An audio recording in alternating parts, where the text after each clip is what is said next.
Bonjour, c'est Delphine Wolf qui vous parle. Aujourd'hui, le thème de la vidéo, c'est se lancer d'abord et réfléchir ensuite. Donc c'est un thème qui peut paraître un petit peu provocateur.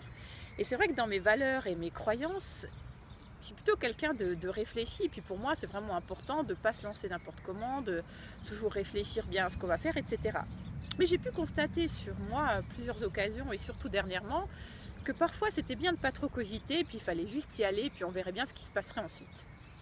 C'est ce que j'ai fait récemment, en fait, un peu malgré moi finalement. Je parle déjà un petit peu de cet événement dans la vidéo précédente, mais pour ceux qui ne l'ont pas écouté, c'était dans le cadre de la fête de la danse. J'allais donner une initiation à la danse, puisque je suis prof de danse à côté du coaching, et ça allait se passer dans un grand centre commercial.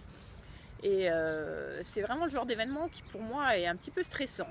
Mais en même temps, je suis quelqu'un de très enthousiaste, très spontané, et puis quand la personne de cette école m'a proposé de faire ça, j'ai tout de suite dit oui. J'ai vraiment pas réfléchi parce que j'ai senti l'excitation qui montait. J'ai dit ah ouais, super et tout. Et puis c'est seulement quelques semaines après, quand la date s'approchait, que je me disais mais qu'est-ce que je vais aller faire, un truc qui va me sortir complètement de ma zone de confort, qui va me stresser, et puis les gens dans un centre commercial, ils s'en foutent de la danse. Qu'est-ce que je vais bien aller faire là? Et puis en plus, après, j'ai découvert qu'il fallait que je parle au micro, enfin tout ce que j'aime pas. Mais bon, voilà, j'avais dit oui, donc je me suis engagée, me suis préparée, j'y suis allée.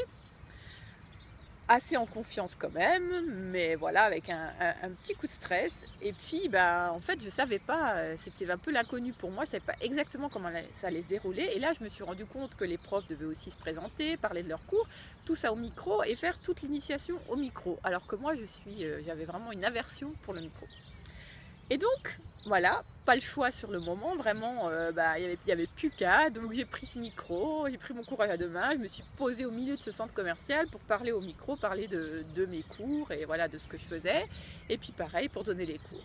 Et puis quand c'était fini, je me suis dit, mais c'était vraiment pas si difficile. Ok, il y avait un peu de stress, c'était pas forcément là où je suis la meilleure, mais c'était vraiment, entre guillemets, c'est pas du très bon français, moins pire que ce que je pensais.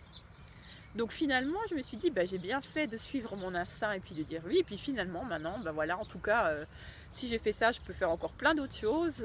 L'utilisation du micro est démystifiée pour moi.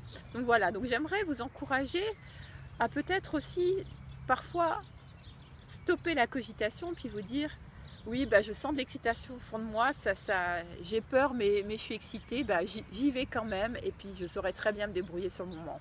Donc moi, ça m'a appris que oui, je peux faire ça, que finalement après quand j'y suis, je passe pas un mauvais moment, bien au contraire, j'ai même pris du plaisir, et que voilà, il suffit de suivre sa spontanéité du début en disant oui, et puis qu'après d'avoir confiance en soi et de savoir qu'on est tout à fait capable de mettre les choses en place pour que ça se passe le mieux possible pour nous, et puis chaque fois dépasser un petit peu sa zone de confort, un petit peu, jusqu'à ce qu'on arrive à accomplir vraiment nos rêves les plus fous.